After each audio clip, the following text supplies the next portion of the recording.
realer than real.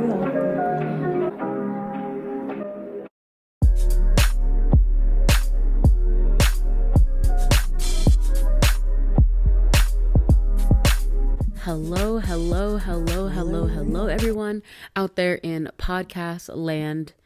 I'm so excited to have you back here today. I'm so excited to be here finally, because last week I unfortunately, much to my dismay, much to my reluctancy, I had to miss an upload. And I'm so sad about it because it felt like it was something that wasn't completely in my control. Basically, to make a long story short, I guess when I was filming the podcast last week, my camera battery died, which is a very normal thing. You can ask anyone who creates any type of digital media that involves them relying on any type of battery source. Sometimes batteries just be dying. My battery dies, happened several times before. No problem, no big ish. I just switched out the battery and everything was fine. I'm in the process of editing it. Mind you, this is 5 o'clock on Thursday, which in all honesty, maybe I should stop editing very last minute, but y'all, the episode, it was going to be probably just around an hour. Everything came together so well in filming. I just knew this episode was going to be easy to edit. I knew it was going to be a really good one. I just felt it in my spirit. So when the camera shut off, one of the clips, I guess somehow got corrupted. I guess because the camera shut off so quickly, one of the clips was not able to convert to an MP4. I feel like I sound so smart talking about this, which I'm going to go on a tangent in a second. But yeah, one of the clips, I couldn't convert it. And you best believe I was fully on every single Reddit and Quora forum trying to find somehow, some way that I could convert this thing for little to no money in a very quick time. And I must have downloaded 4 different softwares that night, and they all required some type of money. Except one format, I think one software was free, but it kept converting my file to MP4 for Apple TV. It was very strange. I don't know. The whole thing was strange, right? So why am I telling you all this? Because obviously this isn't a tech podcast. There's a TikToker on TikTok, of course, and her name is Anika, and she's a dark-skinned Latin girl who lives in the Bronx, I want to say. I don't want to get her borough wrong, but I know she lives in New York, and she's always talking about the real side of content creation. And she's not, the way people talk about it online sometimes, I mean, I don't want to get too into the world of content creation, but the way that some people talk about it when they reveal the truths of it are so obnoxious. But what I like about her is that she's very genuine. And one of the things she says is that being a content creator kind of makes you a techie. It makes you look, you feel like you're on the geek squad a little bit. And I mean, I'm not gonna lie, I kind of did. It's one thing to say, oh, the file crashed and I don't know why, but putting in the research, knowing what went wrong, and then hopefully knowing how to mitigate that from happening in the future made me feel so leveled up in this world of content creation. But you didn't come here for that, and you certainly didn't come here to hear me do the intro 4 minutes into the podcast. But here we are. Let's get into it. He's, she's, gays, and theys, welcome back to the Realer Than Real podcast. I am your host, Shamira. Actually, scratch that. I'm your host and your best friend. Sometimes in this world, we keep things real. We keep things very real. But on this podcast right here, we keep things realer than real. You guys, I'm so sad about last week's episode not being posted. It was so good. So if you remember last week, which feels like forever ago now, but if you remember last episode, I said last week, I mean last episode. But if you remember the last episode, I started off with asking you all, what are the immutable parts of yourself? And, it was a very deep, introspective question. I'm hoping that it kept you up all night and made you think about if you actually truly know who you are. But I have another semi-deep question. I don't think it's as deep as that one, but I have a question for you. Come. Let's gather and let's listen. I want to know how much you trust your gut feeling. When something is going on, when you just get that feeling, even if you can't put it into words, if you can't specifically point out who or why or when it started happening, even if you can't put your finger on any of that, how much do you trust your gut feeling? Me personally, you guys, I trust my gut feeling a lot. And I feel like part of it is because, and here we go, because I feel like this is going to come off wrong. I don't mean it to come off wrong, but I just don't think I'm wrong a lot of the time, which I know sounds crazy. And I don't mean it in a literal sense. I've been wrong plenty of times. But there are certain situations where when I trust my gut feeling, it feels right. Like I don't feel like I'm reaching. I don't feel like I'm overstepping. My gut feelings, I trust. Even if it could be a little exaggerated, because I mean, look at me, I'm a very exaggerated, dramatic person. My feelings could be a little exaggerated, but at its core, I know how I'm feeling and I know what my body is telling me to feel this way. I was having a situation and I was telling one of my friends at work, I was describing it to him, and I know sometimes when I get into my web of, because you know what it is for me, I never tell people a problem that I'm having right when it starts. I wait until I build up a few things. I like to have a little arsenal so that when I'm telling someone the story, because I am nothing if not a good storyteller, when I'm telling someone the story, I want to have, I want to have the first instance, the second instance, the third instance. I want to have the climax, and I want to have like the cliffhanger, right? So I want to have all these points so I can share this with someone. And I know that when I'm telling people these wild, like Charlotte's Web type stories that have so many like flying pieces, I know I have to look like that one like Charlie Day meme from It's Always Sunny in Philadelphia, where he's like, I mean, if you know, do yourself a favor right now, look it up so you know what I'm talking about. But I promise you know exactly what I'm talking about. I know I have to look like that because to someone who, and I don't think I'm over analyzing things, but how could I not sometimes? Okay, let me just get to the story. And I won't be specific because people be listening. Obviously, this is a podcast, but you never know who could be listening. So I was telling my friend a story, how just I felt like there were a lot of instances in where I just felt like some weird stuff was going on. Granted, the people that I was talking about, they had no reason to be like shady or catty towards me, but it was just the underlying feeling that I felt in that, like it was the underlying intention behind it. You know what I'm saying? Because I also believe that there's truth to every type of like joke, every type of jab. So I'm telling this person about it and I'm like, yeah, I think X, Y, and Z, because if you remember, mind you, whole time, I love those little like story extras that like juice it up, that make you like perk up a little bit. Like if someone's telling you a story and they say, now mind you, just know you're about to be in for the ride of your life. But so I'm telling the story, and I don't know how I always end up with so many rational people around me as friends, but I just always have people who, when I tell them these stories, they're like, okay, I see what you're saying, and I don't think you could be wrong, but think about it like this. See it from this point of view. And so when I had this conversation with this person, I was able to kind of like talk myself down and maybe be like, okay, maybe it's not that serious, but I still do kind of feel the way that I feel. So I was talking to one of my other friends. Now, mind you, the first friend that I was talking to, I've maybe known them for about a little over a year. But this other friend, I've known them since my freshman year of college, which, even though I don't want to admit it, was almost 10 years ago, which is just painful to say. So I've known this person for a long time. We have very similar thought patterns. We kind of click, we kind of gel. But whenever we're talking to each other, especially like if we're talking about like just type of any type of drama in our lives, I sometimes feel like it's that one tweet that's like, sometimes it's just two dumb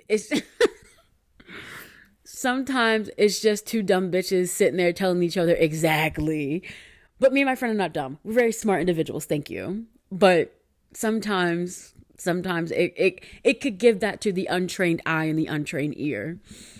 But I'm talking to my friend and she's affirming everything that I'm saying, not in a delusional way, because this friend has also helped me come down out of some very like irrational thoughts about how to handle some problems.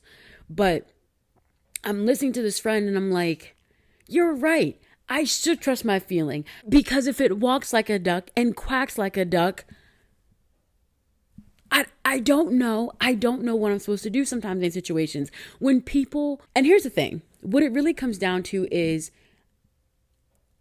the difference between being dramatic and making things up and fixating and projecting versus trusting your gut feeling, knowing what's going on, picking up on a signal, a vibe, a nonverbal communication, body language, any of that stuff. The main difference is self-awareness.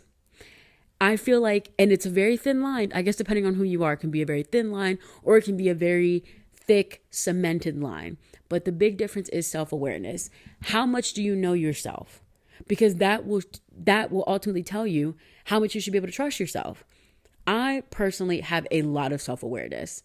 I feel like I don't know when it happened. I don't know how it happened, but I am very aware of how I look, how I sound to people. I'm so aware of these things that sometimes when I meet people that aren't, I'm so shocked by it. Like, for example, with any type of like, obviously, you know, I'm a 27-year-old woman.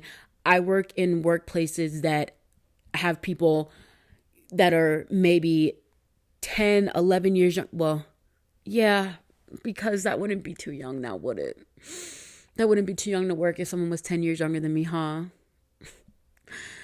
Oh, time is slipping away from me. But I can work, or I have worked with people who are almost 10 years younger than me, people who are probably 30 years older than me. Like, I work with a whole bunch of people. And it's sometimes still so jarring to me that people don't, like, case in point, okay? And I promise y'all, I'm not lying to y'all when I say this. To craft an email, it takes me, this is almost embarrassing to say, it probably takes me a good 20 to 30 minutes to send an email. And I feel like people are like, that's a really terrible work skill to have. You don't understand. I am so worried, where I guess you could say my self-awareness maybe borders into being worried. I am so worried about being perceived incorrectly or making sure or even that my tone is being perceived incorrectly. I will spend time on an email to make sure everything is perfect. I don't want any type of grammatical errors. I want people to think I'm smart. I want it to have the proper tone. I need the proper amount of exclamations and a good mix of periods. I want to make sure I'm using dashes where I'm supposed to and commas where I'm supposed to. Like, I'm so aware of these things. But I don't want to stray too far. I trust my gut. Because you know what it is? That gut feeling you get if you're in a weird situation, you know, it is literally a neurological response. It is your body, your mind, body, soul, heart, all of them, a combination of some of them, or maybe just one individually. Something in your body is having a reaction to whatever is going on. And it's saying, knock, knock, knock. Hey, bestie, I don't know if you know what's going on, but I don't like this. Or it could be saying, hey, I actually really like what's going on. What are we doing here? Whatever we're doing right here, I like. But your body knows. When someone says something to you and then you have that weird reaction, don't downplay it. You know how you feel. When you have an interaction with someone in public and you don't think about it until like seconds, minutes, maybe even hours, maybe even days later, don't be like, oh, I'm being silly. It couldn't have been like that. Trust that gut feeling, babe. I'm telling you right now, people may call it delusional, but I don't want to hear it. Trust your gut feeling because it is literally your body's response to some fuck shit. That's all I have to say about that. Like, you're telling me in a situation where your literal brain is like, hey, that wasn't okay. You need to either file this away or act on this, but you need to know that that's not okay. You're telling me in those situations, you don't do anything about it. And I'm not, by all means, y'all, I'm not saying I'm a confrontational person. I'm very much someone who things happen. I fixate on it and I'm like, what could that have meant? Let me see if I can put this in the context of how I know this person, because trusting my gut has also allowed me to characterize people.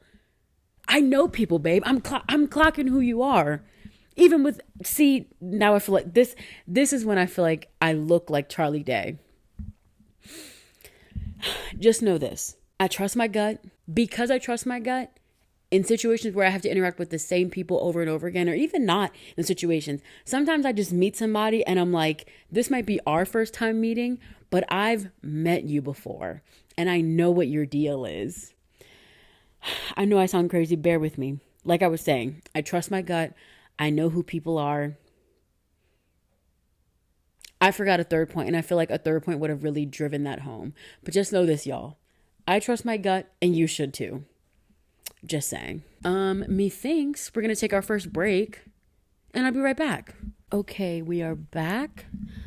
I feel like I'm going to keep referencing it because I did so many things in the last episode that I really liked. But in that episode, I started a mini segment called Drinks of the Day, where I just introduce to you all the drinks that I have and why I have them, and we just take a quick sip together.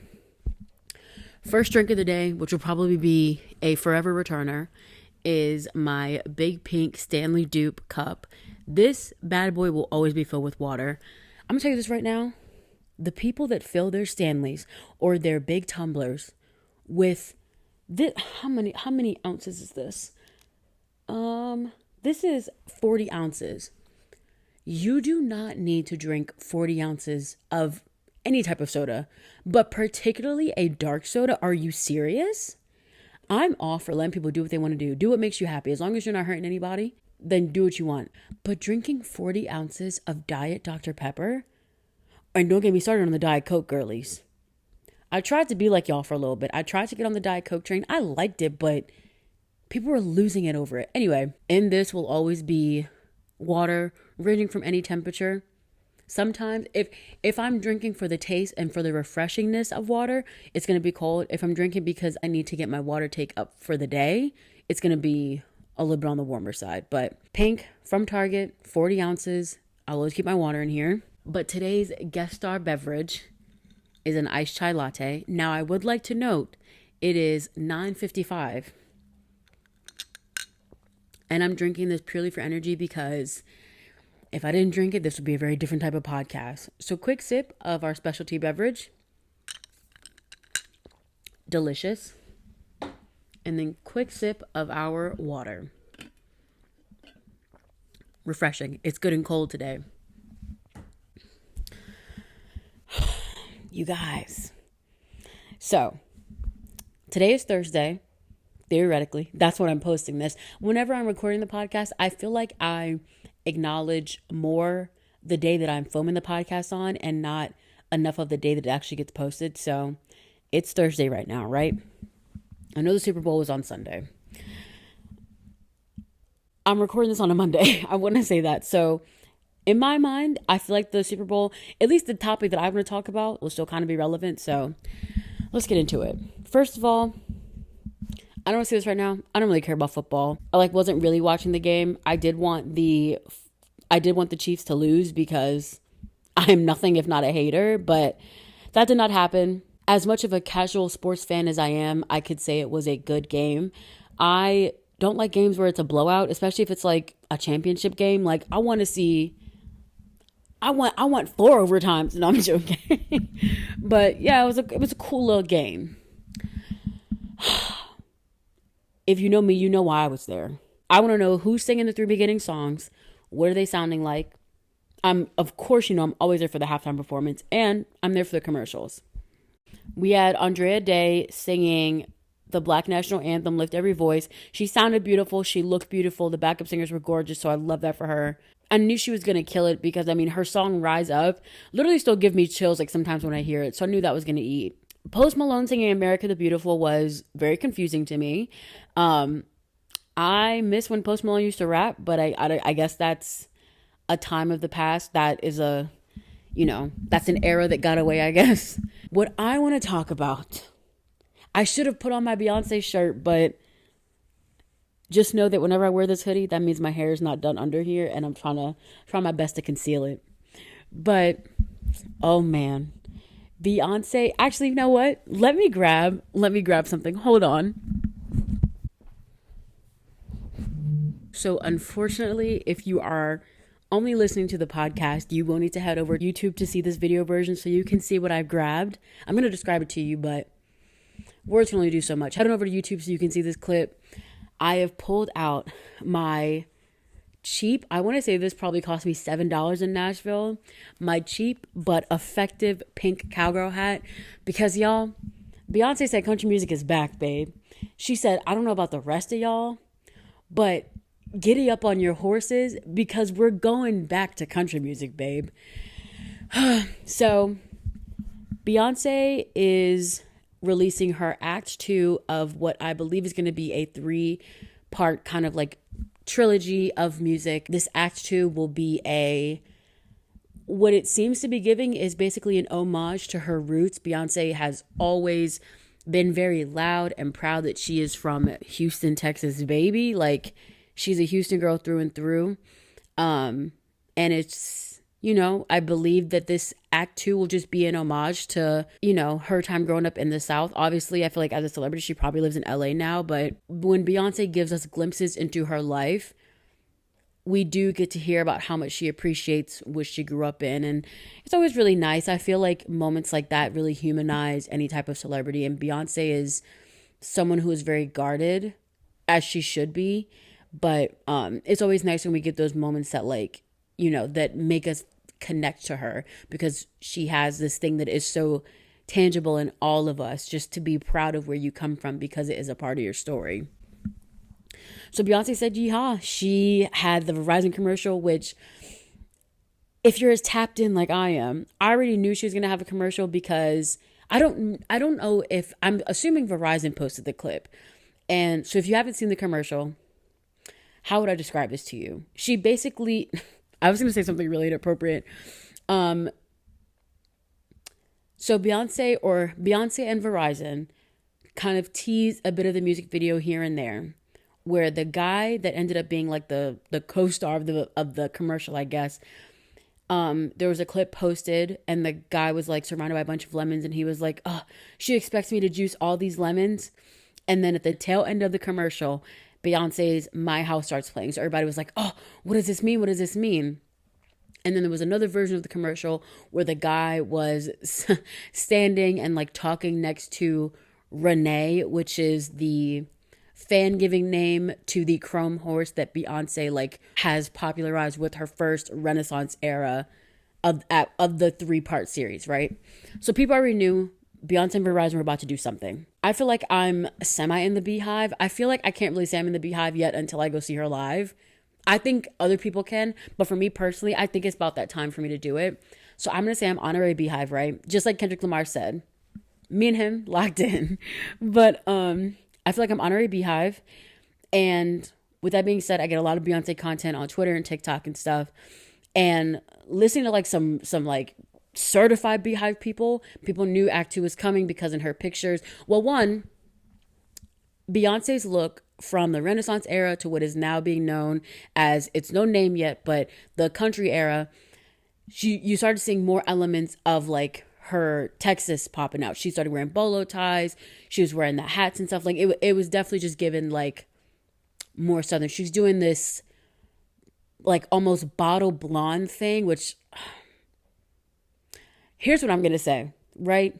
I feel like Renaissance, we got your typical like golden honey, like blonde Beyonce. Country, we're getting blonde Beyonce. Third act, which I think could be rock. We could be getting like Don't Hurt Yourself vibes again, right? Give me dark hair Beyonce. If you've never seen what Beyonce looks like with dark hair, do yourself a favor and look it up now. The power that woman holds with a dark brunette, like a chocolate brown. Girl, anyway, people started pointing out little things like that her wardrobe and her aesthetic was getting more country, and a lot more of her poses. She was doing, the peace sign, which Beyonce is a millennial, so that's bound to happen in pictures, but it just, it gave, because she is an artist who believes in the idea of a rollout, she's going to be leaving little hints everywhere. So people started calling it already in the commercial. If you haven't seen the commercial, I suggest you go look it up because it's a piece of history now. It is a piece of history with us. But essentially, the plot of the commercial is her and this Verizon, I don't know, her and this person in the commercial, she's trying to like find different ways to break the internet. And she does a bunch of like fun, like wacky little things. She like recreates her Lemonade video. She creates Beyonce, which is like Beyonce and AI.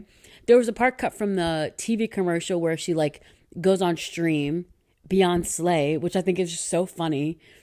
She did Barbie. She ran for Beyonce of the United States, BOTUS. She was on top of the Las Vegas Sphere. She did the first performance of the first music video in outer space. And then the tail end of the video, she says, basically like, oh, I know what'll break the internet. Drop the new music. Being on Twitter in that moment felt like if the scene from Mean Girls where they all find the burn book, if that scene was not a directed moment where people were instructed to act crazy, that is what being on Twitter in that moment felt like. But like in a positive way. People were like, oh, what does that mean? People were checking every single streaming service to find out where this music was. It dropped on Tidal first, and eventually it was given to us plebes who don't have Tidal. It was given to us and we were able to stream it. Beyonce dropped 2 new songs of her 16-track country music album. And you guys, they're amazing. They're amazing songs. Now I want to say this before people get to yapping, before y'all get to being like just grade A yappers. I don't mind country music. Now, I will say this. If you ask Shamira from like 2014, what does she think about country music? She would say, no, I hate it. It's bad. Then I grew up. Then I got over myself. I definitely think going to school in the South, going there, socializing myself with people who like actively enjoyed listening to country music. I got to learn a little thing or two about certain country songs and I was like, okay, this isn't too bad. I mean, I know a lot of people say they don't like country songs, but I feel like there's probably like, I'm going to say 3 country songs that everybody likes. Or if they don't like it, they at least know all the words to it. First, Carrie Underwood. 'Cause I dug my key into the side of it. Pretty little souped up 4-wheel drive. That's going to be one. I would see, but this is the thing. And this is the thing with every genre, right? With every genre of music, you don't just have rap, pop, R&B, disco. It all branches out. So when I hear songs like Next Time He Cheats, is that the name of that song? I feel like I'm blanking, but when I hear songs like that, when I hear songs like the next one I was going to sing is Life is a Highway, I want to drive it all night long. When I hear songs like that, I get tinges of like pop and I get tinges of like R&B in it. I feel like music is getting to a place now where genres are so blended, and I personally, as a lover of all music, I really do love that, because as someone who grew up with such an eclectic music taste, and anytime I play a song around someone, or if I would like a particular song, you get labeled as one thing or another, and it's just really annoying because you know how people can get. I mean, growing up as a Black girl in Baltimore City, listening to like Fall Out Boy and stuff, you get labeled all types of things. So it's just nice that music is blending together, but also people are just not caring about what people listen to anymore.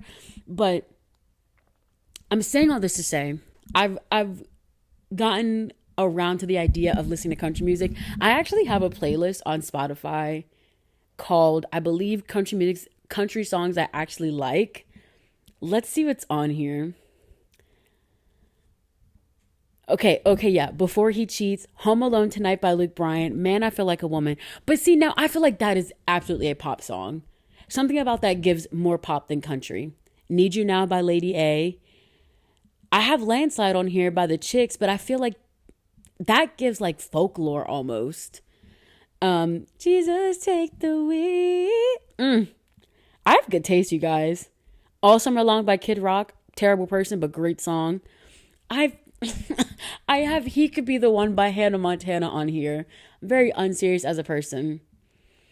This is a good playlist, honestly. Y'all want this playlist? I'll link it in the description box of the YouTube channel. If you want to hear my taste in country music, I'll go ahead and do it. I'll go ahead and leave that for y'all. But I'm saying all this to say, I like country music. I've come around to it. So I'm really excited for this chapter of music because, one, I just think it's really cool that she's paying homage to her roots, and she's letting us into parts of her life that we really don't get to see that much of. We don't get to hear her talk about that much.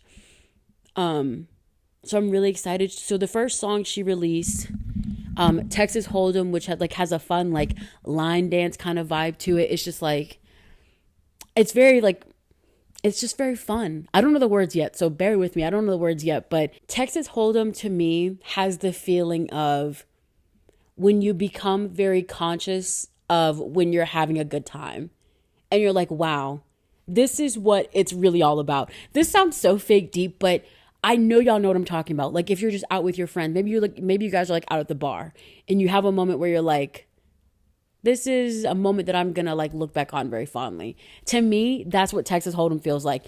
It's not a deep song, but like that's the emotion it evokes in me. The next song, 16 Carriages, much lower tempo, different type of vibe, very different type of vibe. I believe actually, I think Texas Hold'em might be the first song on the album and 16 Carriages might be the last song.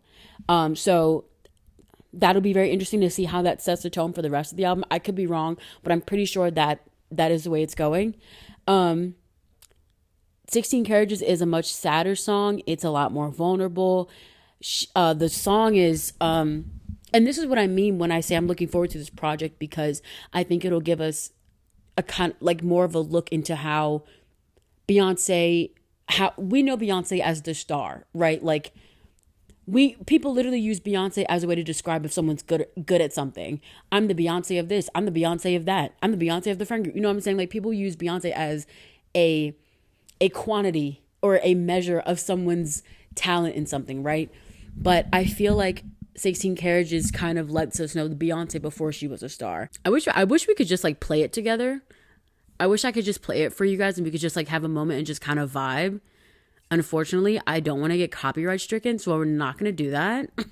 But yeah, so let's just go through some of the lyrics of the song. So it's been umpteen summers and I'm not in my bed, on the back of the bus and a bunk with the band, going so hard, got to choose myself, underpaid and overwhelmed. I might cook and clean, but I still won't fold. Still working on my life, only God knows, only God knows, only God knows. This is another good one. $16, working all day, and got no time to waste. I got art to make. I got a love to create on this holy night. They won't dim my light all these years I fight. This song very much is going to pay homage to all of the work she had to put in to get here. All of the work that she went through to give us Summer Renaissance, Pure Honey, Alien Superstar. Act 2 is going to be, okay, I'm going to pull back the curtain and let y'all know what it was really like. Because obviously we know that Matthew and Tina, they put Beyonce not through a hell, but Beyonce had to go through something to be the performer and the star that she is.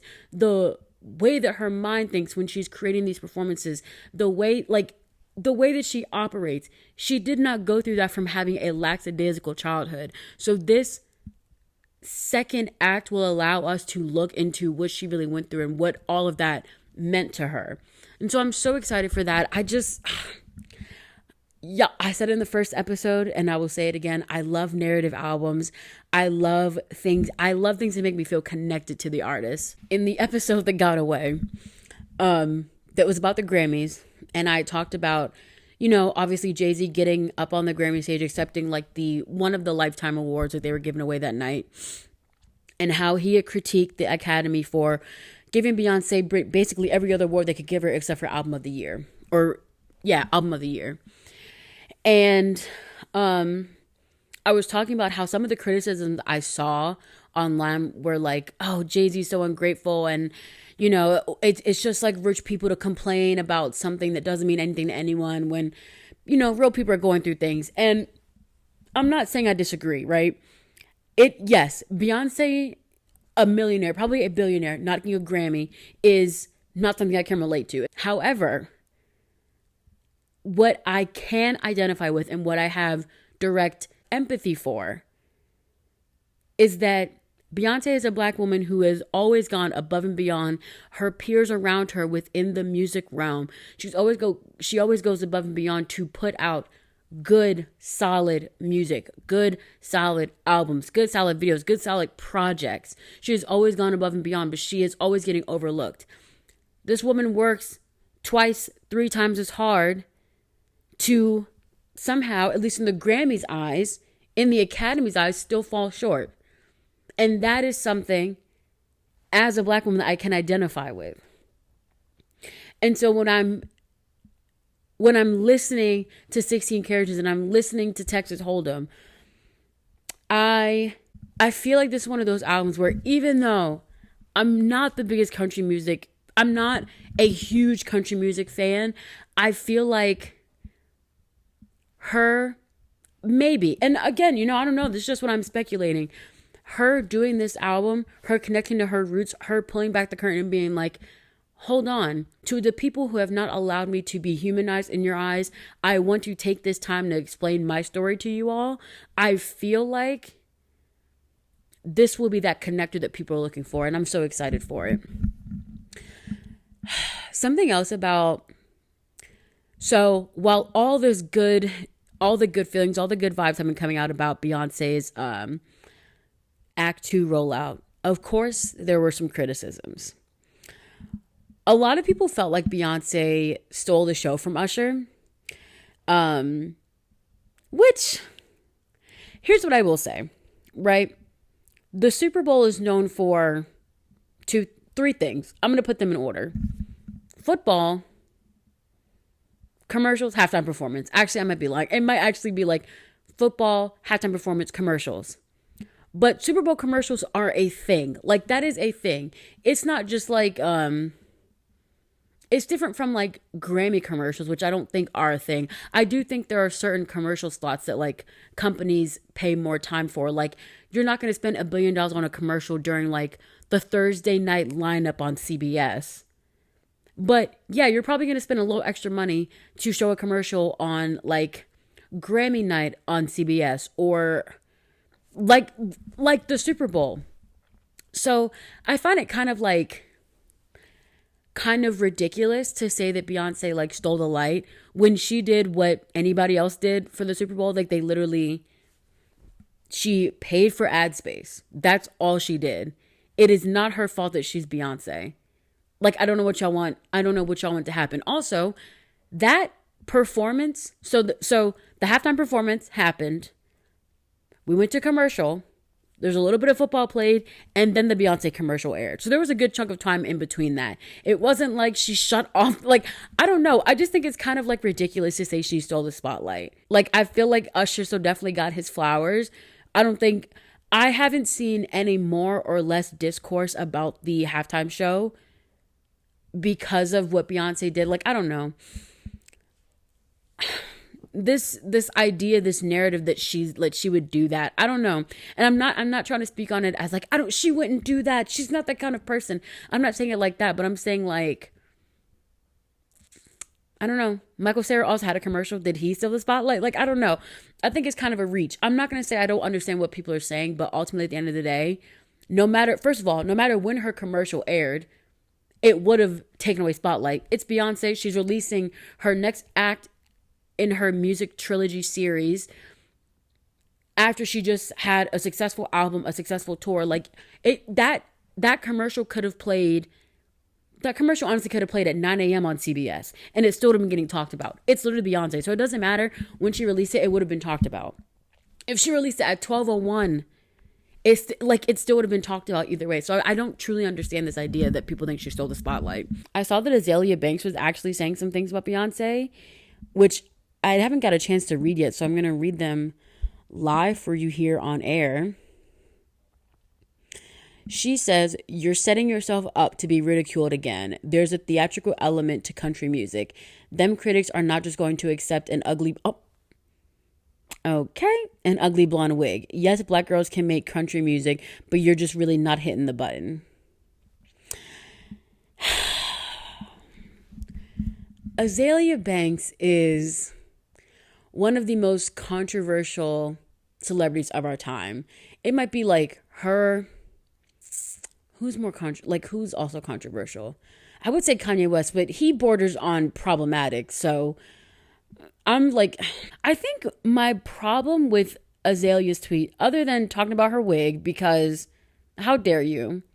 My problem is that she's talking about country music from the perspective of what white people accept. And that is inherently the problem when we approach, I think, any type of genre of music, to just think that this is what a certain group of people would want. Obviously, country music right now, I feel like is very populated by white people.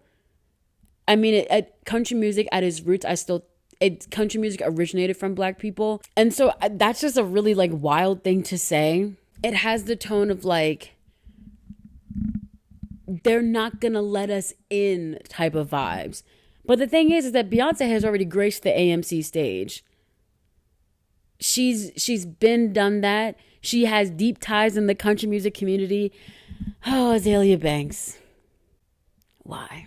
Just why? Anyway, all right. I don't want to drag on the Beyonce bit of this. I will just be so excited for this musical journey wherever it goes. I'm so excited.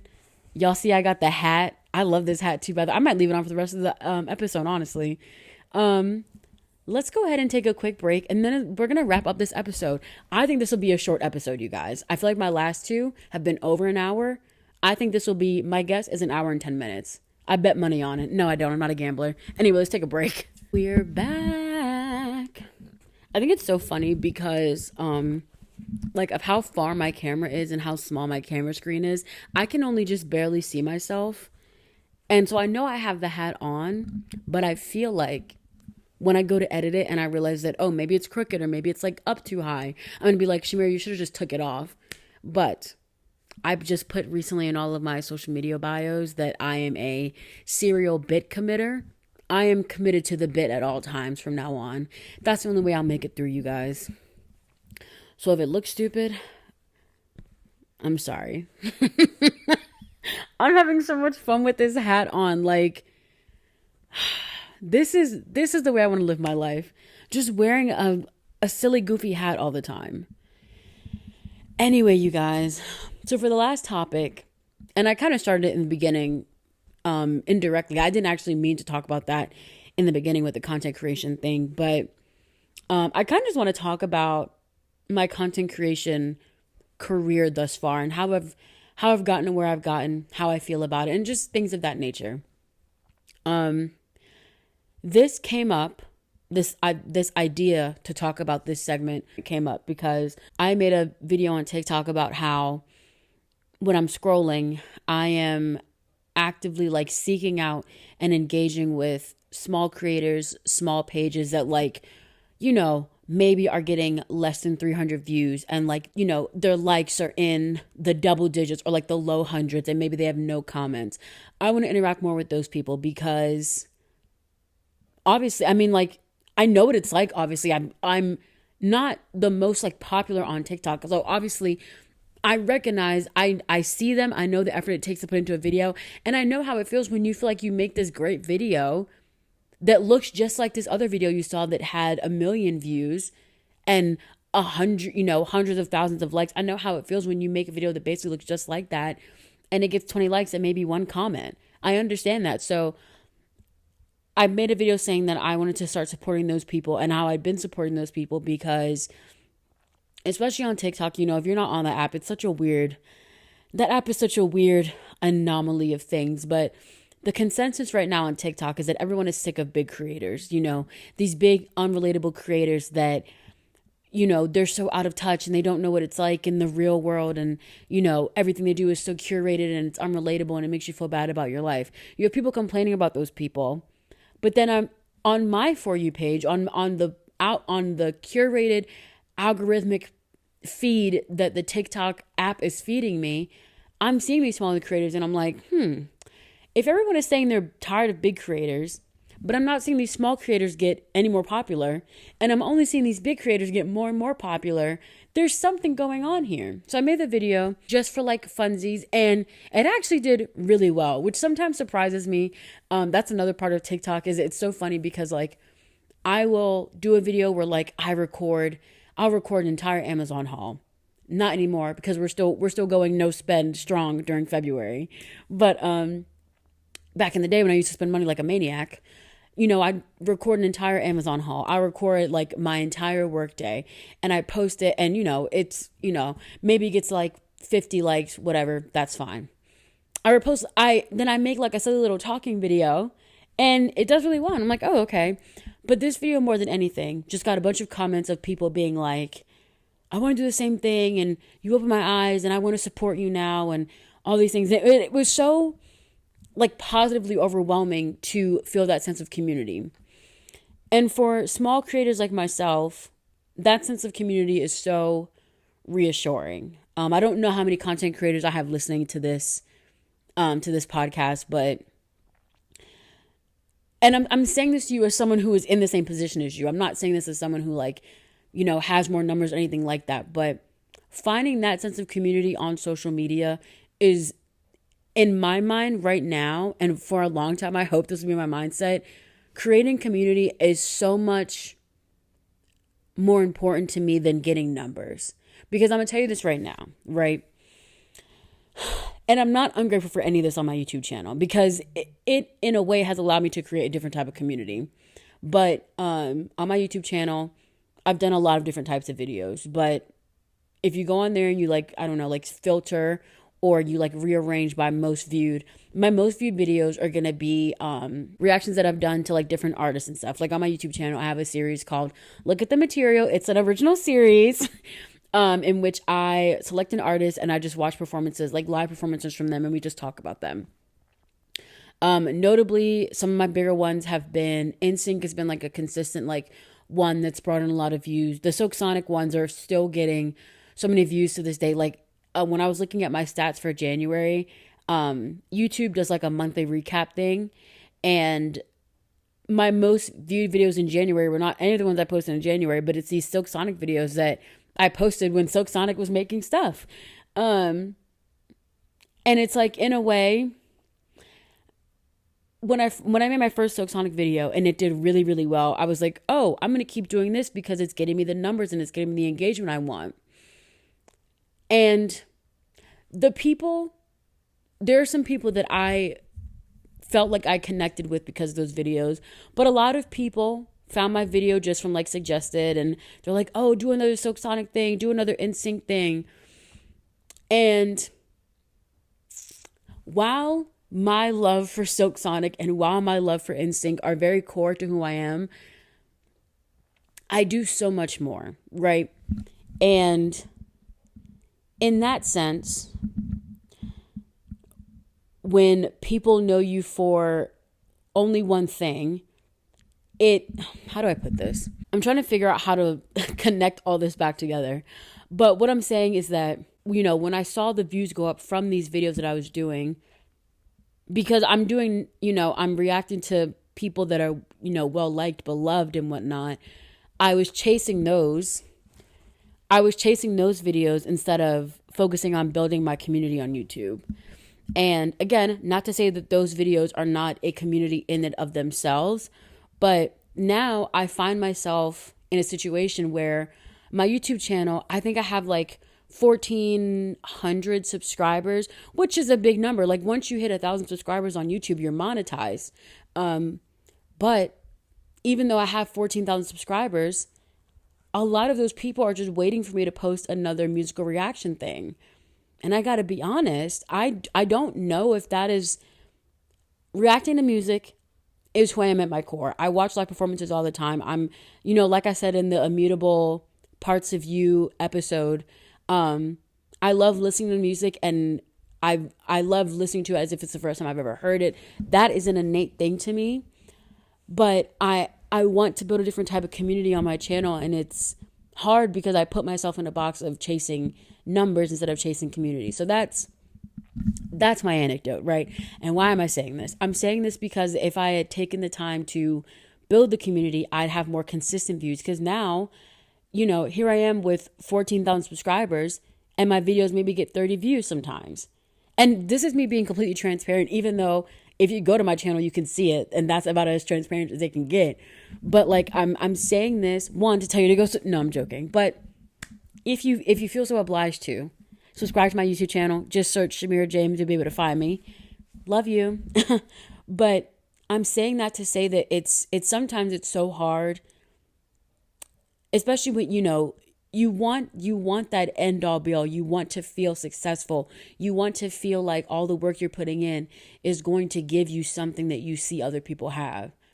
You want to be able to say, I quit my full-time job and I made content creation full-time. You want all these things. My message for myself, and I'm talking to myself when I say this, but I'm also talking to any small creator that wants to hear it, that will just hear me out for a little bit. Chase the community, right? Find the people that want to stick around. Find the people that will watch you do anything before you go chasing numbers. Because the thing about chasing numbers, if you switch up, they go cold, right? They won't stick around. But if you build a community, people that actually want to see you, that is how creators grow. I feel like a lot of the information that we get on social media nowadays about here's why your content isn't getting enough viewers, here's why this, here's why that, it all feels like quick tricks, but that's because you can't teach someone how to be authentic. Because what really sells, but that's the thing though, when we talk about authenticity, that is what's trending, quote unquote, trending on social media, is to be authentic. I remember in December of 2023, people were talking about what's going to be in and out for social media. And somebody said the videos that feel like a FaceTime. So then you had these big creators on TikTok, like they'd start their videos and it's still this like highly edited, like high definition camera. And they're like, get ready with me to go to the Met Gala FaceTime video edition. And I'm like, no, you're now trying to market relatability, but that's not your bag.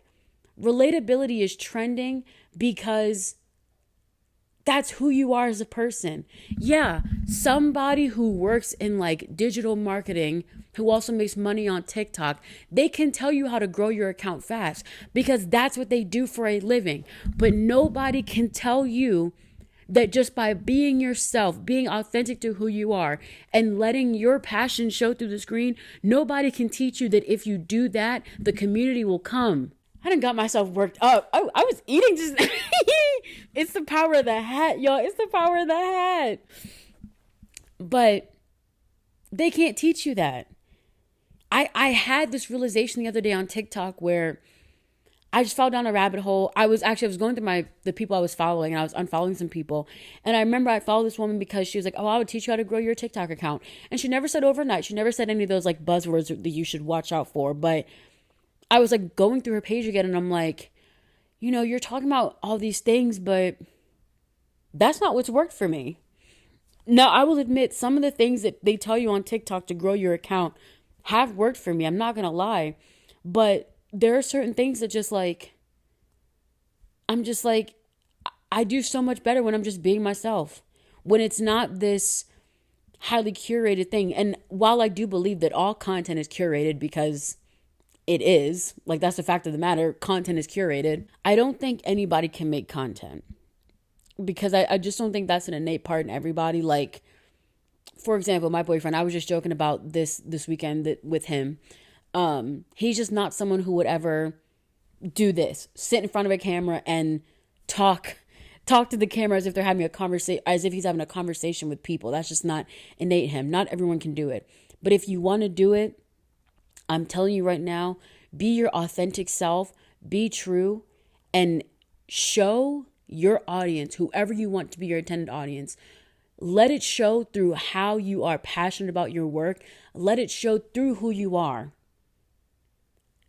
Don't worry about anything else. Being yourself will get you there. It will not be this fast rise to success, but those fast rises come with quick falls, and you don't want that.